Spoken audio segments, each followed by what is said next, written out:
Bonjour à tous. Good morning, everybody, and welcome to this roundtable on self-consumption.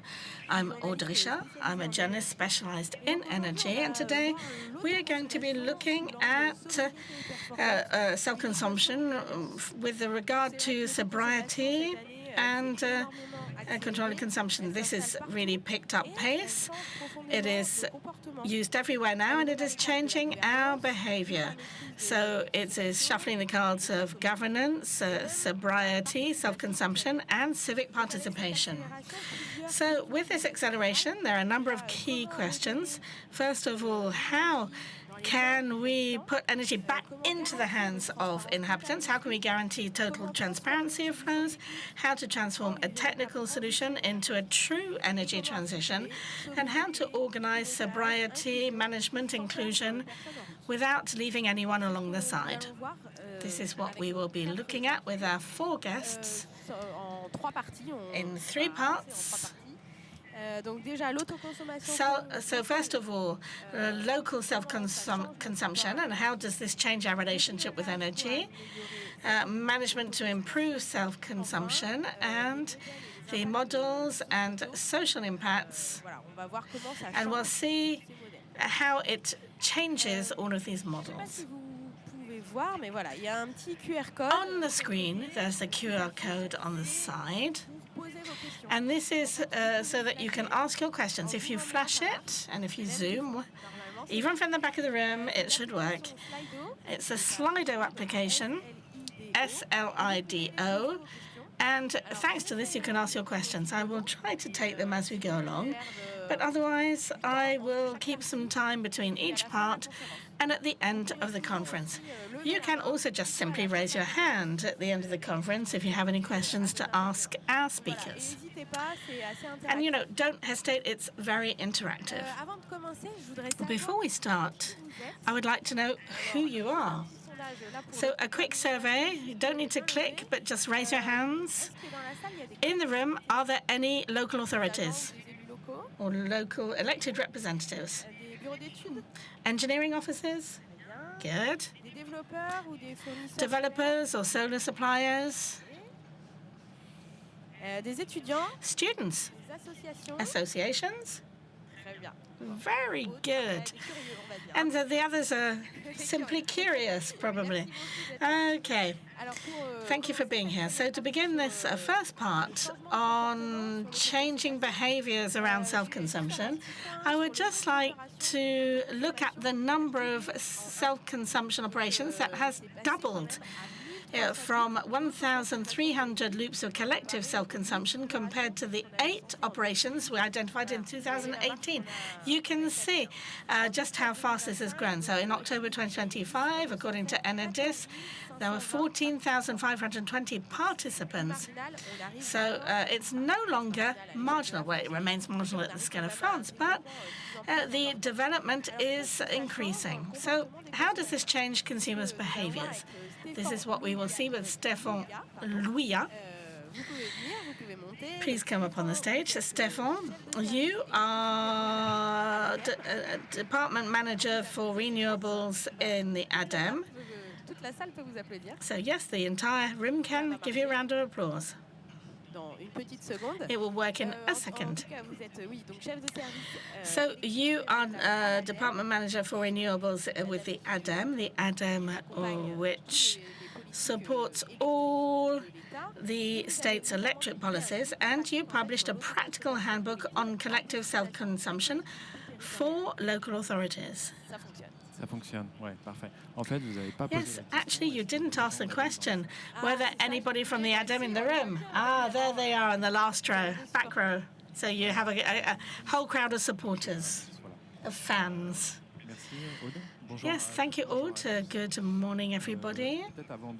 Maybe before I ask your question, I would just like to take advantage of this floor to quickly present the ADEME. Do you think people don't know it? No, I think people are familiar with the acronym, but they don't really know what the mission of the agency is. And in a time when things are changing fast, I think it's important to say who we are and one. So the ADEME is a state operator. The emissions are defined and discussed over 3-year periods through objective contracts that are signed with the Minister of the Ecological Transition and Higher Education and Research. And the ADEME missions are operators to support France and the ministry to achieve the objectives set by the state, and in particular regarding for my teams, we need to support France to deploy renewable technologies in France. And this requires a certain number of actions, in particular to support innovation in self-consumption projects. And in particular, we were able to support SERENYSUN and EnerGaïa for several tools that allow the deployment of self-consumption in France. But I won't present these projects. They will be presented by the project carriers themselves. But you're there to support these companies and these structures. Yes, so as I wanted to take 1 minute to talk about the ADEME, I couldn't go much further. So you did mention quite a few figures. So there are some additional figures that I would like to present now, because this will allow me to move on to behaviors and the question you asked. What you didn't say is that today's collective self-consumption projects are quite modest operations, because on average a collective self-consumption is 2 producers and 10 consumers. So it means that there is a lot of work to be done even on existing loops, and to find new loops, and to bring people into existing loops, to find new consumers, and to find new sites and new roofs to continue to scale up production. We have dynamics that are not quite the same depending on the regions. The Occitanie region is very dynamic. The Aero is a very dynamic compartment in particular. You didn't mention, no, I couldn't mention everything, Stefan. No, you didn't mention the fact that self-consumption is, first and foremost, in volumes, individual self-consumption. There are 800,000 individual self-consumption operations in France. And I think it's important because it allows us to answer your question, and that is that self-consumption is above all an individual venture. So I put my PV panels on the roof and I consume my own electricity, therefore I consume differently. Well, the beginning of the development of photovoltaics, which concerns territories and individuals, there were first of all the installation of solar panels on the roof with a promise, an economic promise with financial aid that above all, because the first projects were about total feed-in to generate revenue and therefore to get a payback on your investment.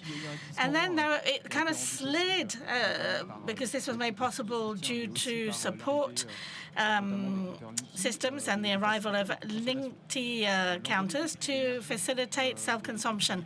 Because due to the soaring prices of electricity, people were more and more convinced of moving towards self-consumption rather than total feed-in.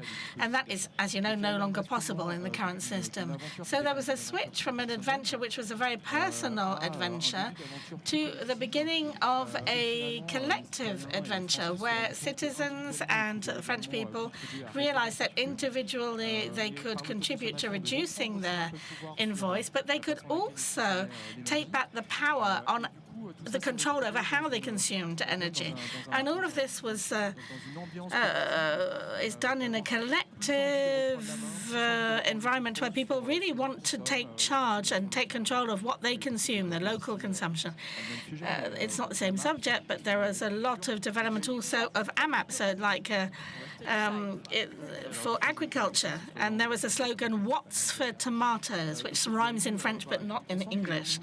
So there was a very important movement, and the structuring of the movement of different groups, in particular shared energy, and the emergence of electricity suppliers who wanted to take back control and support the development of projects in the territories.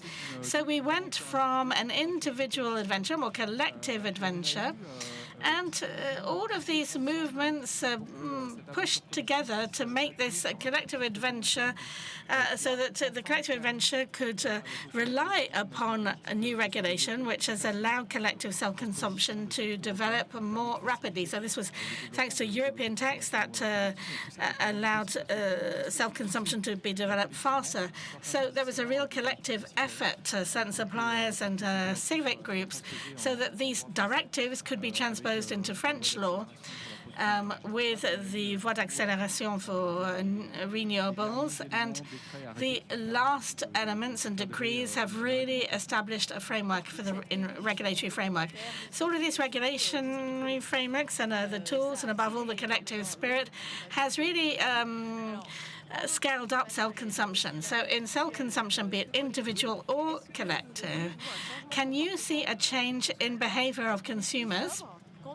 Are we more sober when we have panels on the roof or on the neighbor's roof? Well, this is the main topic which questions us today around the relationship between behavior and self-consumption.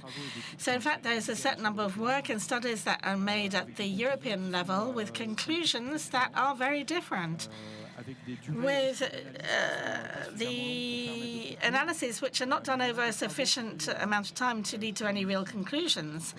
But there are studies that show a rebound effect, which is not linked to an increase in consumption, but to the acquisition of new electrical equipment for heating, mobility.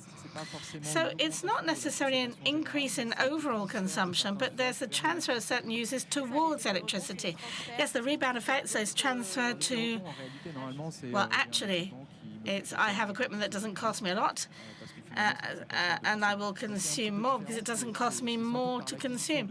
And so it's above all due to the acquisition of new electrical means for heating, air conditioning and mobility that will give rise to increases in consumption. We also often see a shift in consumption with an economic logic behind it, because it becomes more interesting to self-consume your production because the cost of electricity on the grid is quite high and has strongly increased in recent years, and the economic balance encourages self-consumption. So there's also a beginning of a shift in consumption when there is the solar dome. So I put my dishwasher on at 2 p.m. and not at 8 p.m.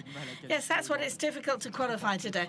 And this is why we're doing studies with the CREDOC to really do an opinion survey among a representative panel of French nationals to better qualify what is the effect on behaviors among self-consumption.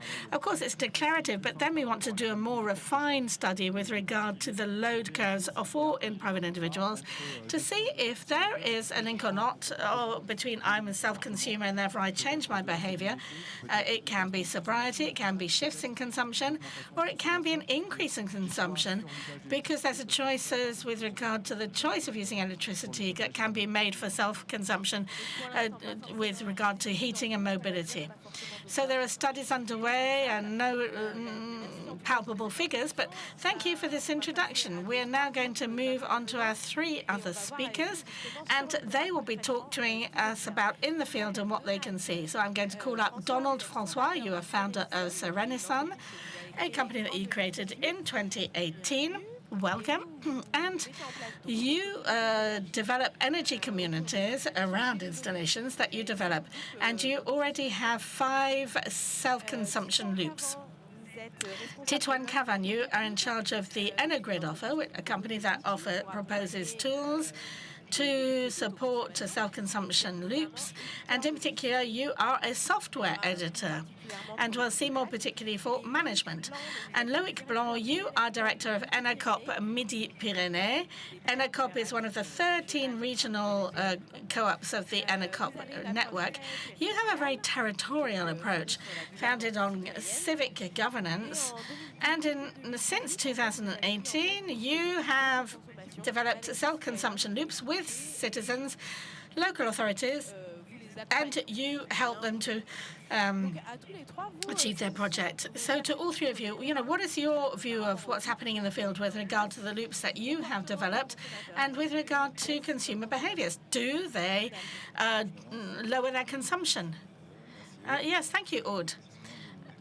We, since 2018, have been developing energy communities in our meaning of the term, meaning inclusive projects of large scale within the territories. I can talk to you about the operation we've been carrying out in the Bouches-du-Rhône since 2021. Today, we have more than 4 years hindsight on this operation, which allowed us to see changes in behavior.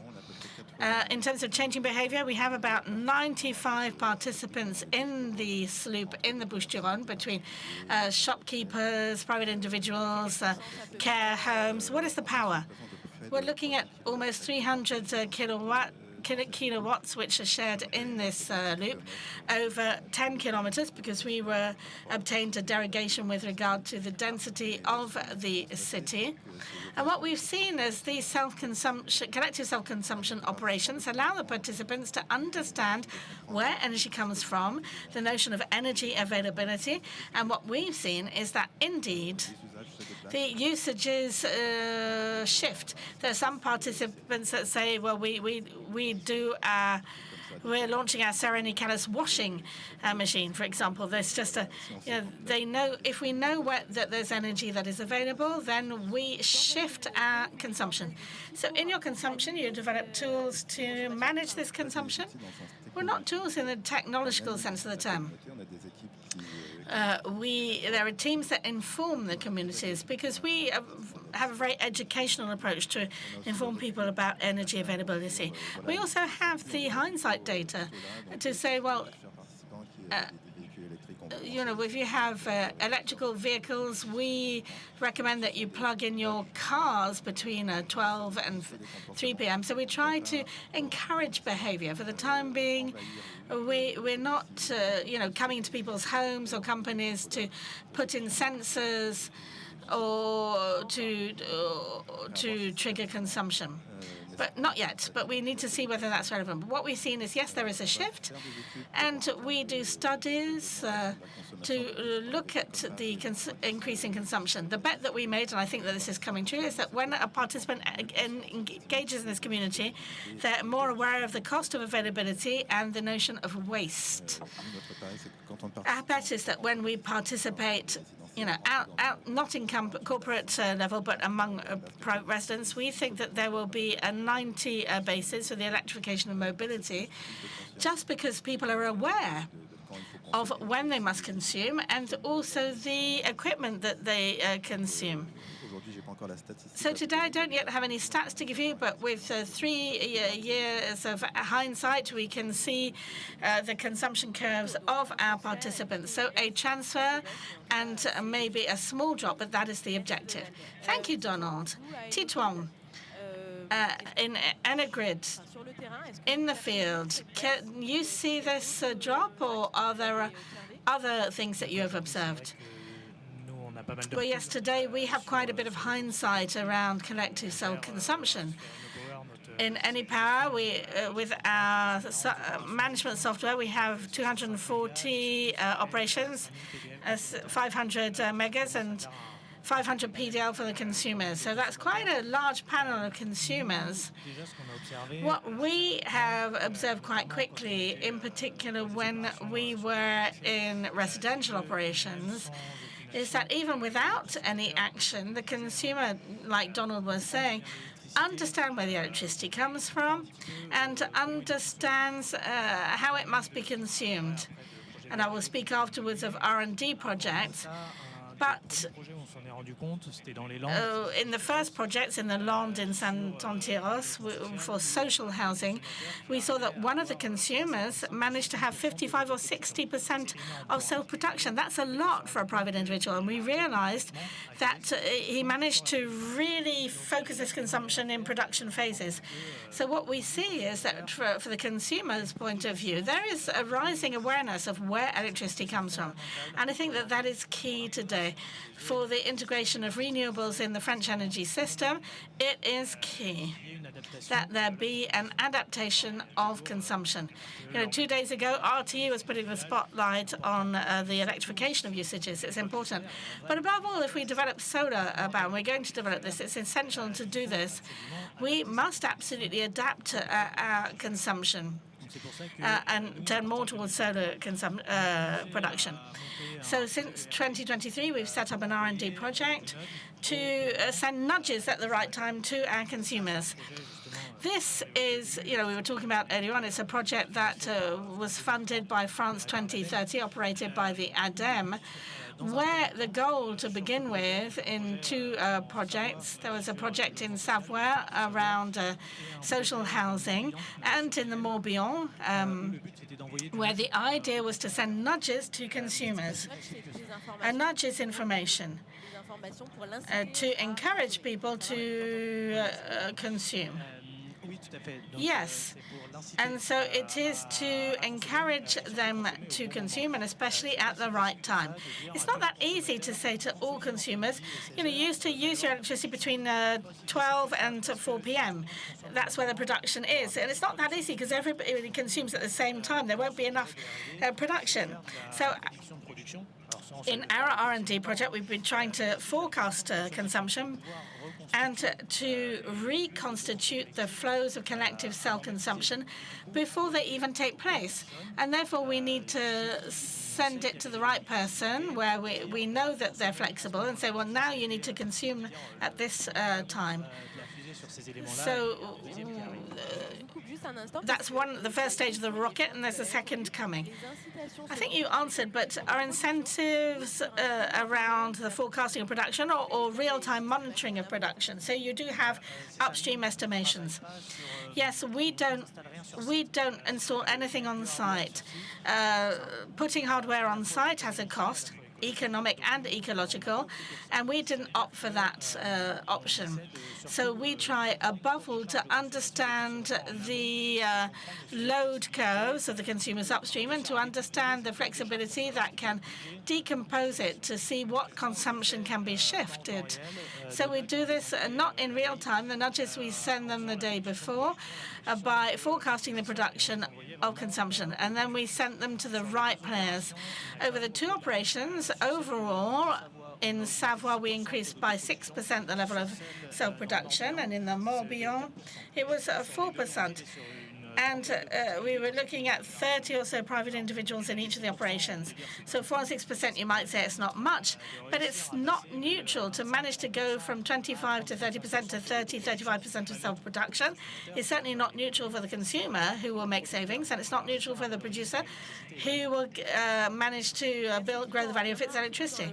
Thank you, Tito. In the second part, we'll come back over the management of these projects. Loïc Blanc, ENERCOOP MIDI-PYRÉNÉES. What have you been observing? I think, since 2018, you've really developed things. You have a lot of self-consumption loops. Yes, but I agree with what Stéphane was saying on the collective aspect of things. For us, collective self-consumption is one of the cornerstones of what we call the civic reappropriation of energy. And that's what we're trying to do in ENERCOOP, to really, make citizens aware of how our energy systems work, and therefore the stakes around consumption and production. Therefore, it was quite natural for us. It was in our DNAs to go and promote these short circuits and the geographical aspect of self-production. So from 2018, we've been promoting these systems, and we have 6 loops today. And we were the first to build self-consumption solar farms. And we, with civic associations, companies, etc., we support the projects right as far as digital intermediation and the questions that this raises around these operations. So what we can observe is what we observed as a historical supplier of 100% renewable electricity over the past 20 years. And that is that behind our offer, well, we had to remember that 20 years back, when we said we would proposing 100% renewable energy that is traceable and created by our producers, we're a little bit more expensive than other suppliers of the time.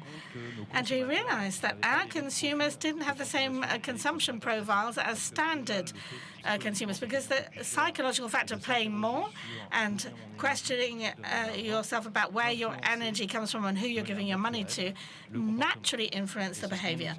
And this is what we can see de facto about collective self-consumption. We have some stakeholders that were more or less aware of these subjects and that come along with different interests, maybe economic interest or technological interest, but who psychologically, it's like when you self-consume individually. We know that we have our PV panels above our heads and there's something happening. But even for the person that doesn't have the panels on the rooftop, the fact of sharing energy in a given scope with a group, it changes things. People's behavior changes for sure. So now in terms of measurement, it's a little bit, as we said in introduction, we are currently doing sociological studies of our energy communities with researchers to question our consumers about, where they stand since they've been buying from us, and to have some material to explore the more social side of things rather than technological side of things. There's no doubt an interest, but we're very cautious about the techno-solutionism because there's an energy cost as well. And we try really to have develop human relationships in this community.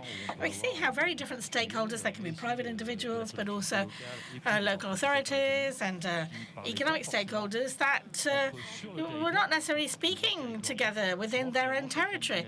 And so this creates dynamics that bring other elements. So we can see that when we take control of our energy, we pay attention to our consumption, we control it or maybe even lower it, but you can all see this in the field. But now if we look at incentives and management, how can we encourage people to consume at the sun hours? So Loïc, you are supporting collective self-consumption loops, in particular organizing project managers, and you've developed a software to create a link between these and the co-op. Can you explain this to us a bit? Yes, the co-op is the technical part that will facilitate the exchange of all of the flows, legal, energy, financial, of the community.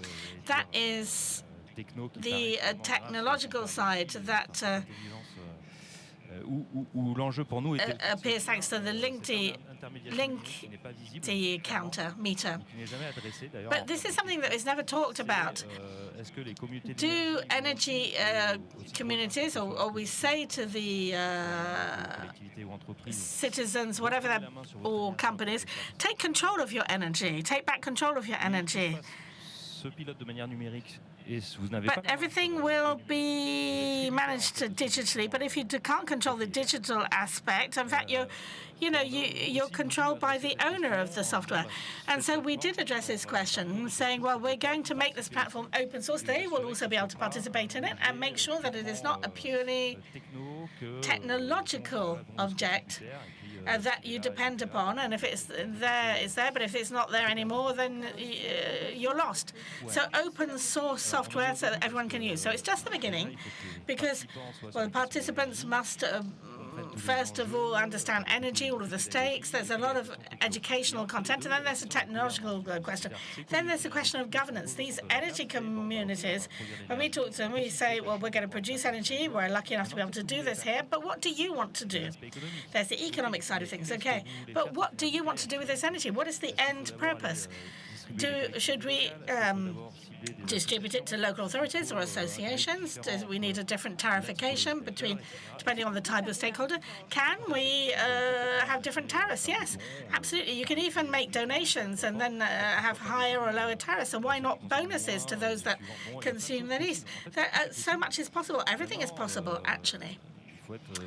But maybe we need to be a little bit sober in terms of what we want to do. And then there's common sense. And when we bring people around the table, that's what comes out. It's good sense. Even the economic side of things. You know, currently, when we can see that the market's very low, and we might say, well, okay, self-consumption is no longer very advantageous. That's not what is at play. So if I want to produce electricity or I have solar electricity nearby, but there's also the idea of I produce a part of what I need, and so I'm safe, I'm secure economically in a collective manner. So this is a services approach where we guarantee price rather than looking for the right price at the right time that's going to yo-yo back and forth. One of the problems with self-consumption is there are operators who will yo-yo, so take what's produced locally to put it on a spot market. These things are happening because markets opening up, like plug-and-play batteries without telling entities or telling anyone, so it's a little bit complicated. So these are also challenges that need to be addressed. Thank you, Loïc. So we saw how we pilot some of these programs with your two projects, ENOFLEX, 4 to 6% of consumption, lower consumption. When you're driving this project, what do you offer as applications? How do you digitally help consumers and producers? So it's 4 to 6% of self-consumption. So it means consuming at the right moment. What we offer, it's a pack from the study to the exploitation. And during the exploitation phase, we have a tool called ENOPower, the objective being to give total autonomy to the PMOs in the management of their collective self-consumption. So we're clear, you're both competitors, ENOPower and ENERCOOP. They're competitive solutions, and there's no issue with that. The objective of ENOPower is to give autonomy to PMOs for their collective self-consumption, to give tools for billing, to give them autonomy in the management, but it also gives them an interface for their consumers. And the interfaces for these consumers is really important. We can't tell consumers, you have electricity at one time, because this is what collective self-consumption is. We have electricity available at some moments, and then there's a complementary supplier. We cannot say them without giving them an interface and giving them information that they have access to. How do we encourage them? How do we get them interested? Is the interface? Is it the price? There's a question if there's a variable price to encourage consumers to use it. Is it easy to put in place? So to gain interest with consumers, the first subject is recruiting these consumers. We've got to convince a consumer to join one of these collective self-consumption groups. A tool put in place for EnerGaïa and ADEME. There's a map of all the projects in France, of all of these projects. Not all projects, but we tried to have most of the projects listed. But we created this tool to make collective self-consumption projects visible and to encourage producers in the industrialization of everything that's making contracts with consumers. So there's this technology, and to scale it, to make it more industrial, we need it. And I agree with what Loïc said. The technical solutions are not enough. To convince a consumer to join a collective, we can't just say there's a website and that's enough, just go read it. We've got to meet people, go into the field. 80% of consumers in France are still getting their energy from EDF when the market's opened up for a long time. So this is something new again. So we've got to speak with people so that they understand this subject and to convince them. In 2022, 23, 24, it was easy. We arrived, we said, I'm going to sell my electricity for half as much as my competitor. This is really short-term thinking. To have a long-term situation and what we need, and we need it more and more with the help of subsidies and financial assistance, Sur ce sujet-là, c'est surtout la stabilité. It's the stability of the price that's important. C'est ça qu'on va venir vendre à un This is what we're selling to the consumer, whether they're an individual or a professional. So that's the first thing. consommateur dans son projet. Get people to join your project. Now that he's on the project, Déjà évoqué, faut réussir à faire, we've got comprendre to un petit peu quand est-ce get que them ce to consommateur understand doit when this consumer needs to consume. interface, So we have the software, the interface, we send emails SMS. or text messages saying when they should consume. Il y a un troisième aspect, And there's a third aspect, justement la deuxième brique de which is notre the R&D, second part of our research and development that we launched this year and will continue to do in the next years. Alors, sur cet aspect R&D, on embauchait le particulier, mais on pourrait très bien This is done with individuals in their homes, but we could do this with professionals.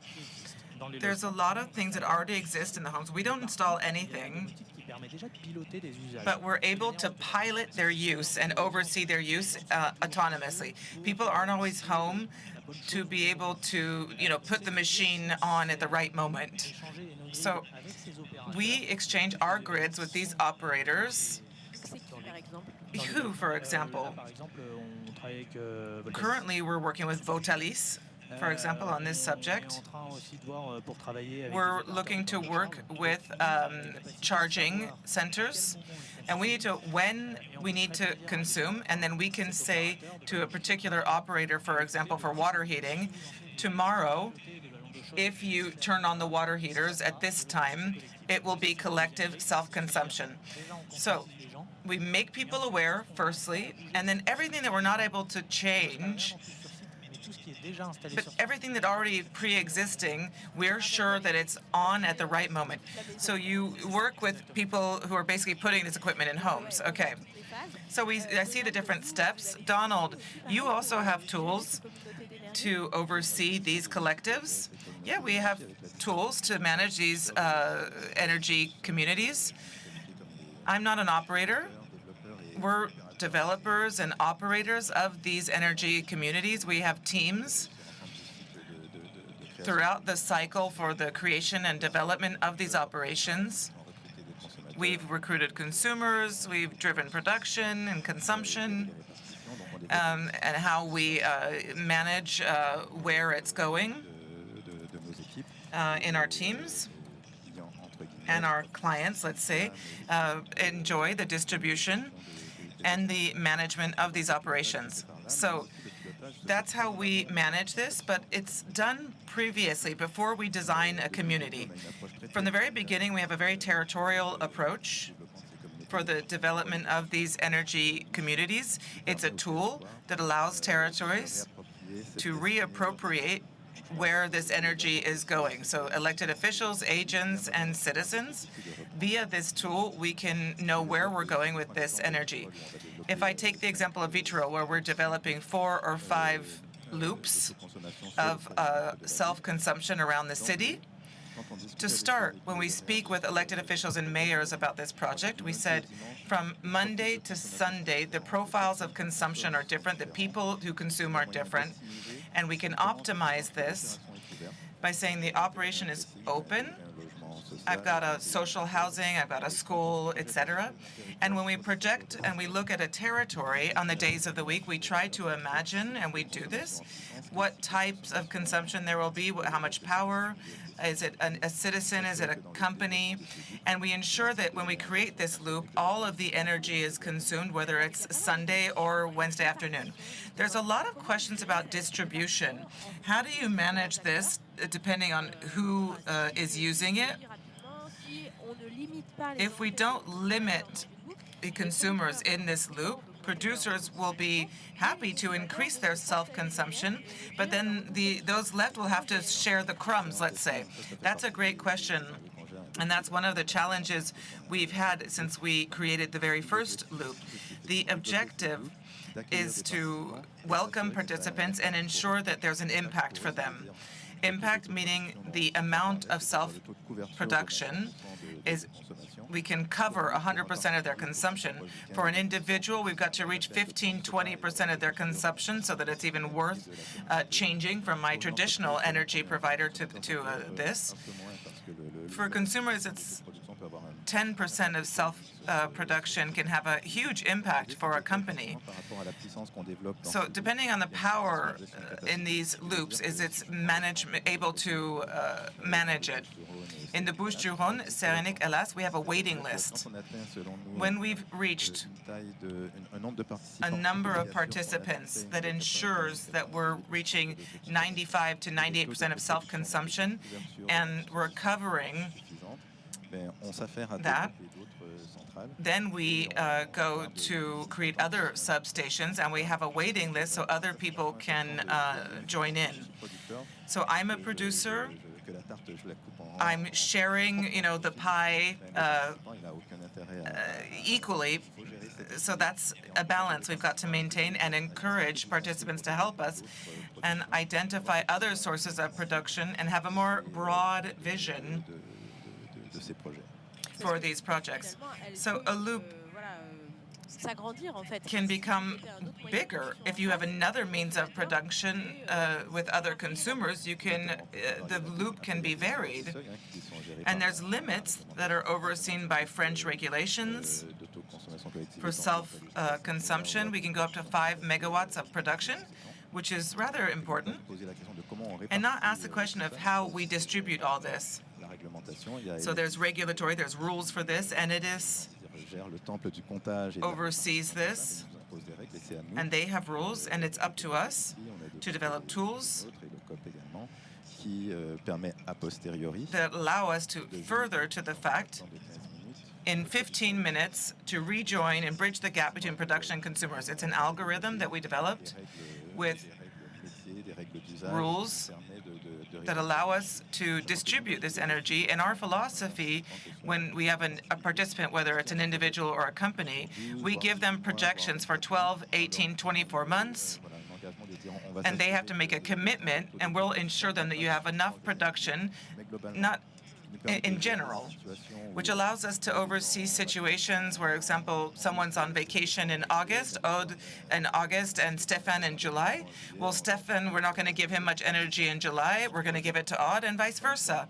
So we project over time. We look into the future to ensure that everyone gets their fair share.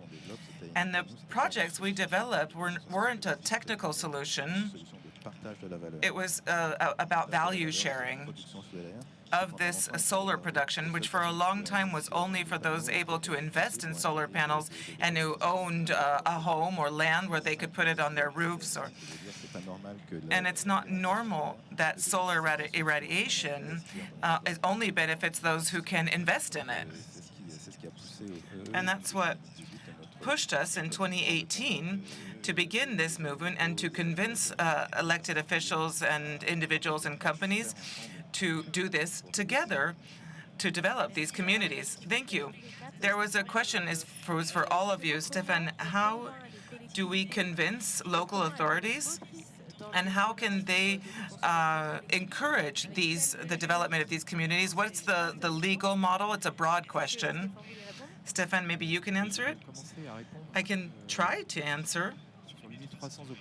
On the 1,300 operations being carried out, these loops, 50% are financed by local authorities and managed. So local authorities are very much aware of the role they have to play.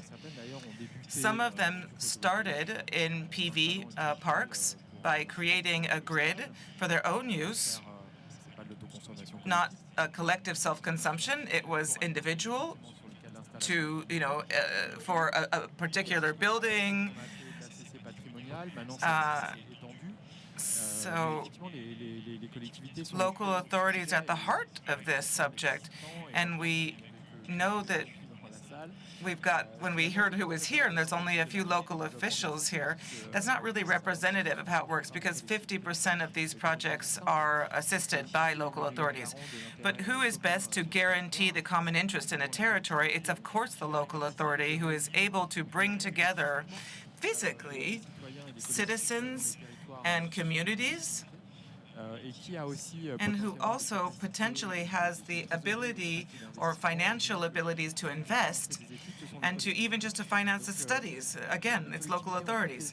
So they have all the abilities, the means, the tools that allow this to accelerate.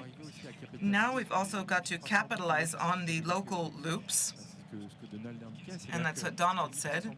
These 1,300 local booths need to be, we've got new consumers who will say, well, my neighbor benefits from some of his electricity being produced locally. Why not me?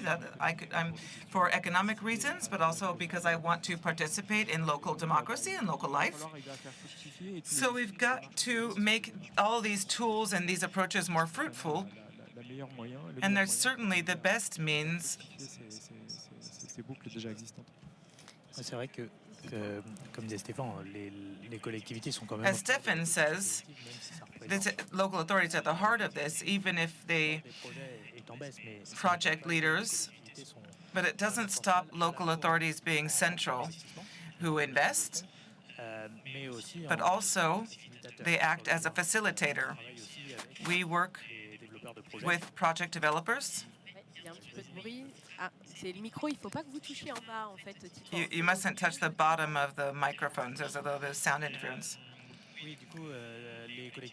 So they also act as facilitators in the field for private developers who are trying to create self-consumption loops. They're present. They can reach citizens, companies. They can help creating public information meetings. So they're a local relay for producers just arriving in the territory. So they are the heart of it. From a legal point of view, a local authority cannot be a PMO. Yes, for patrimonial reasons, they absolutely can. Not for collective self-consumption, but meaning only in certain buildings. But when the project is opened up, we've got to think about what needs to be in the PMO. Local authorities have done it. They start off as a patrimonial operation, and then they become collective self-consumption. And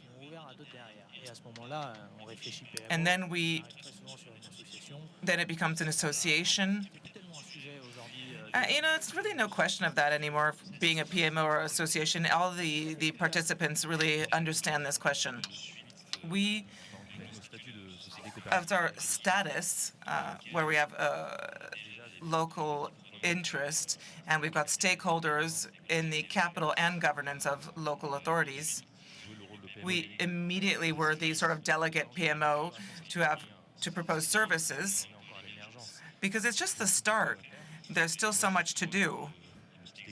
The example of the API commune in the Pyrenees in Ariège, it's 25 inhabitants, and who started a collective self-consumption. And so the community invested, and then is using the energy. And it's this tiny village in the mountains. So we see that there's a real desire. The role of the local authorities in a context where we see that developers and producers are looking for different means because there's instability, giving added value to energy, also the negative pricing of solar, et cetera. They're here as facilitators, but they're also looking at how we manage this. As a reminder, local authorities, via their elective officials, guarantee the balance of a territory. So as we need the local authorities, but they have their point of view, and they can say how they want to share this energy, how to produce it, who must do what, and they mustn't just for traditional energy. They mustn't just accept projects that are arriving, and this is a real challenge because the solutions for stocking and management are numerous, including for collective self-consumption, because of the issue of giving added value to all of the produced electricity. So there are huge projects, for example, in agrivoltaics. And they don't have all the stocking solutions. So this idea of proximity is very important. So the local authority has a major role to play. We must include them, assist them. But I also like the idea of extending operations. It takes about 1 or 2 years to mature, to understand how this works, and then there's a challenge of increasing the number of participants or the amount of power in the loop. So it's kind of like a snowball effect. What we see is that every territory is different. And once it's put in place, maybe sometimes it works, sometimes it doesn't. We don't know why.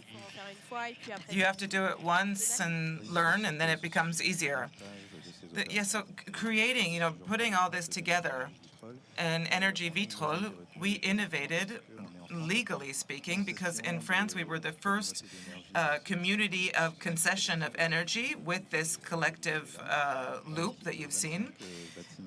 25 municipal buildings are equipped, and this model allowed us and allowed the local authorities to make our energy, which is an SAS, which is the PMO, to make these buildings available so that they equip these schools, these municipal buildings, and even pay for the energy renovations of the schools.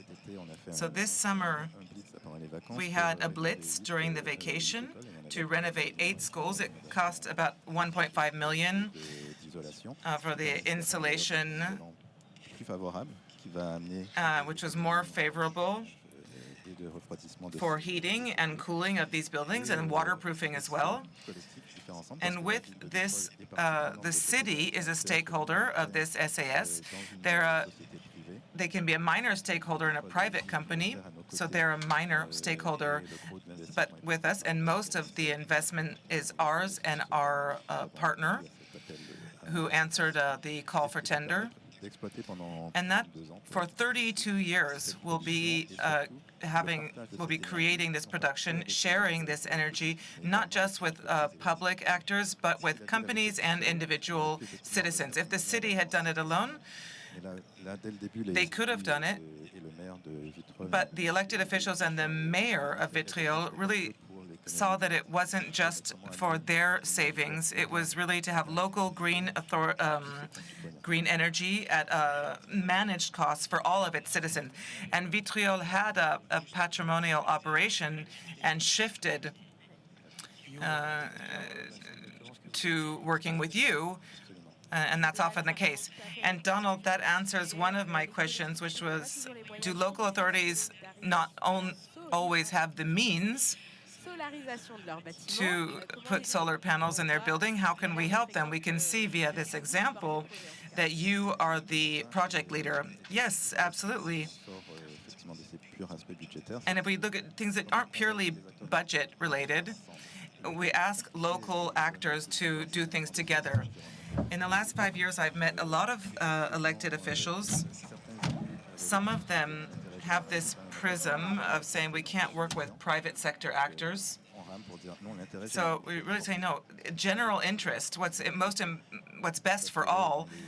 We just need to ensure that in the organization and the governance of these initiatives, that they're well directed and well distributed, and sharing value is something we have to do it together.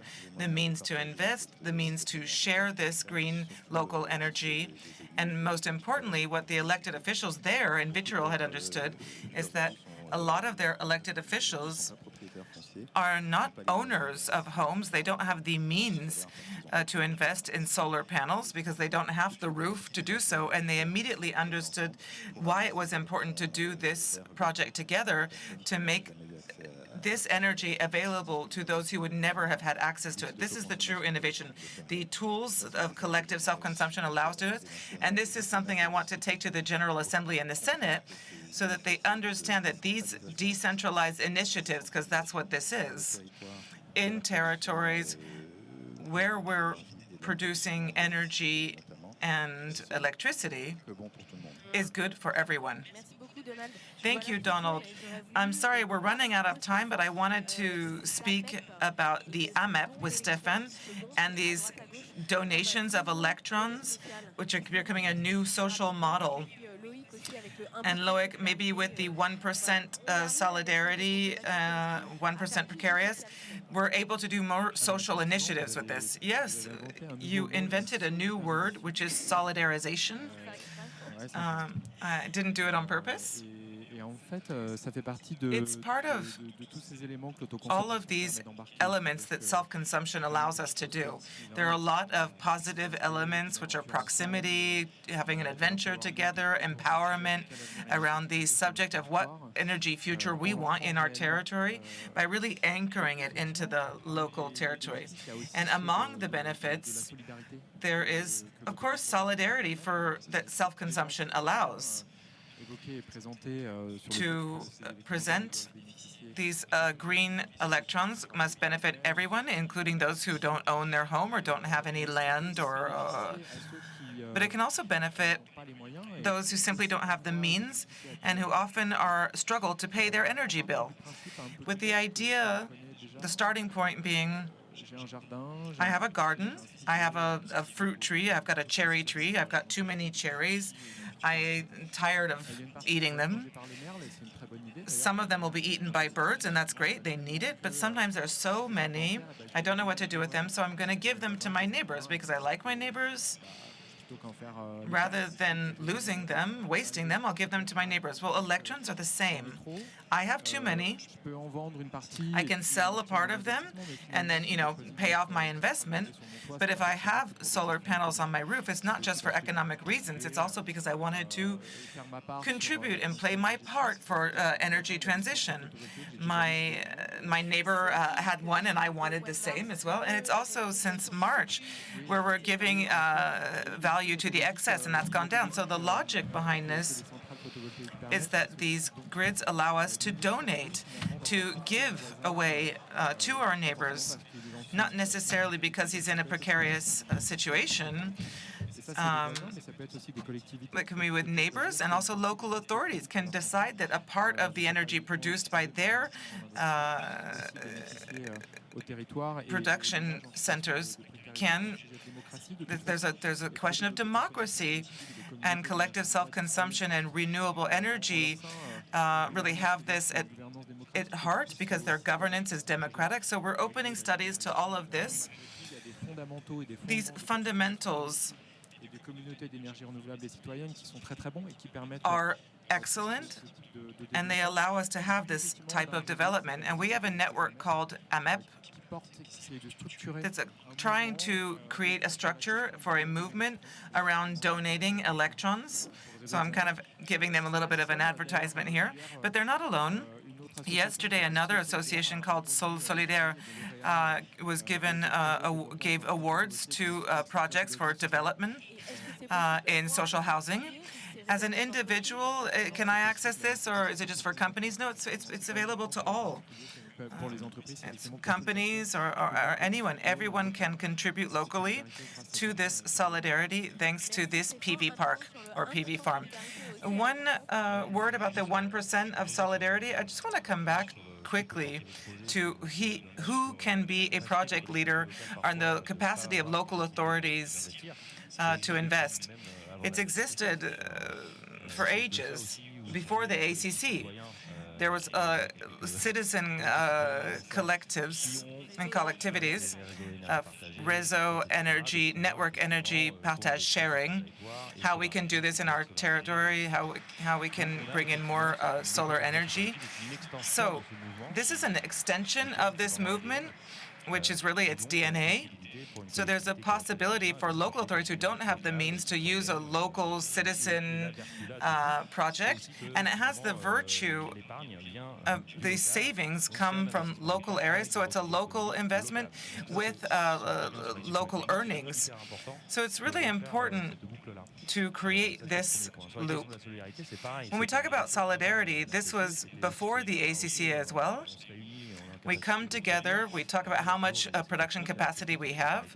There's a certain precarity in terms of energy, so ENERCOOP facilitated the creation of a fund for solidarity in terms of energy, and now that exists specific to Occitanie. And the idea is to get this value and redistribute it to local actors, in particular those in precarious situations. And our idea was to say 1% solidarity. How do we give 1% of our production to this fund? So it's symbolic.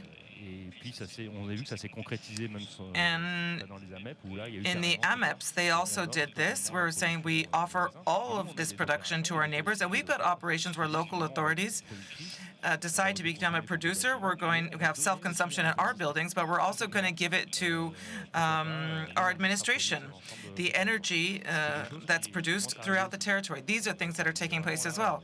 So it can bring people in. It confirms solidarity. There's so many different models to be built, and it's reappropriating and accelerating. But this is a very small scale for the moment. Of course, most people are paying the regulated EDF price and tariffs. On the social impact of self-consumption, local, there's a real recognition. We work with AMEP, we work with social financing. We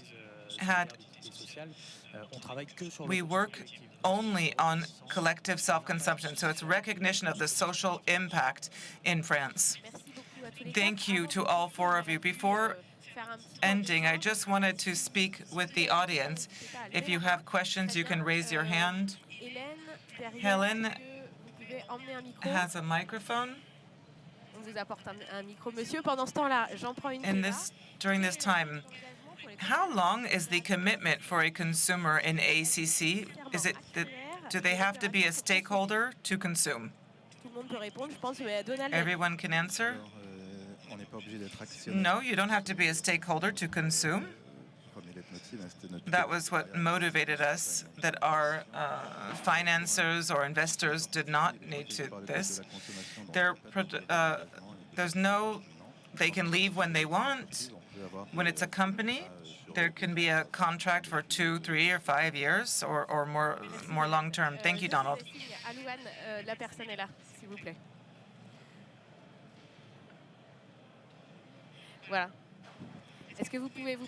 Can you introduce yourself? And Georges Bezanske, I install grids in the 46. I've been doing self-consumption for a few years. Thank you to all four of you. I'm still lacking some information in sobriety, which should be central to operations for collective self-consumption. I agree with you, and Stefan will agree even more. We see that there's a better management of this energy in these operations, but what you must keep in mind, this is a movement, and we've got to encourage it rather than stress the system. We need to look into the future 10, 15, 20 years, and I think behavior will be going in that direction. We've got to be patient to see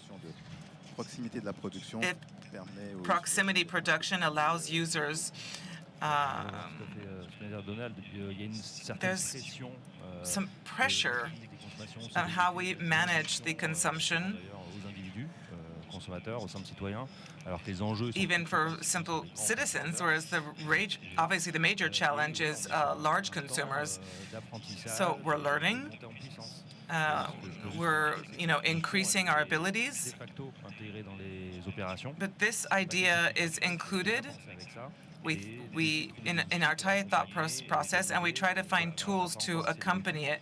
We can't really see the big picture right now. We're at the initial stages, and sobriety is a pillar for a bearable future from an energy point of view, and I agree with that. However, to the short and mid-term, we have another issue, which is having enough electricity for our usage.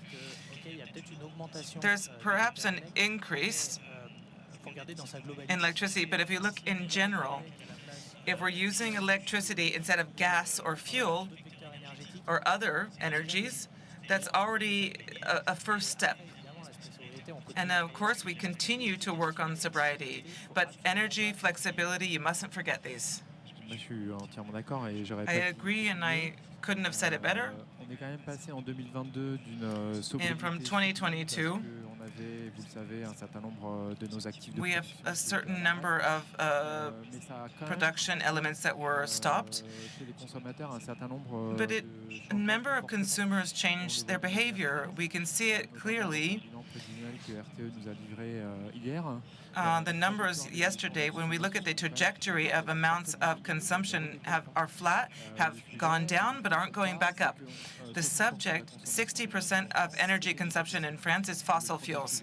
And the first subject we have is to look at these uses, because our old parks, our old farms are becoming more powerful, but also because we haven't stopped our renewable energy deployment.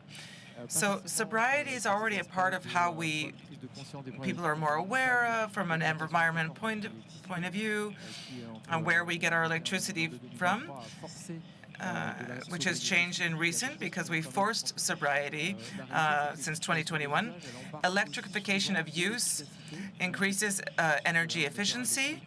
A motor is more efficient than a thermal. So sobriety is important, but efficiency of use needs to be taken into consideration in the energy evolution that we want in France. And it's been a long time that I've been working in the sector of energy, and I've always highlighted to highlight the sobriety at the top of our energy strategies. But the subject today is how we're bringing electricity, how do we take advantage of the abundance of electricity and solar domes, etc., to increase their usage. Thank you so much. I think we've understood the importance of electrification at the beginning of how we reappropriate energy in a territory and this decentralization. Thank you to all four. We can give them a round of applause. And the video of the conference will be available on the EnerGaïa website in January. Thank you. Have a good time.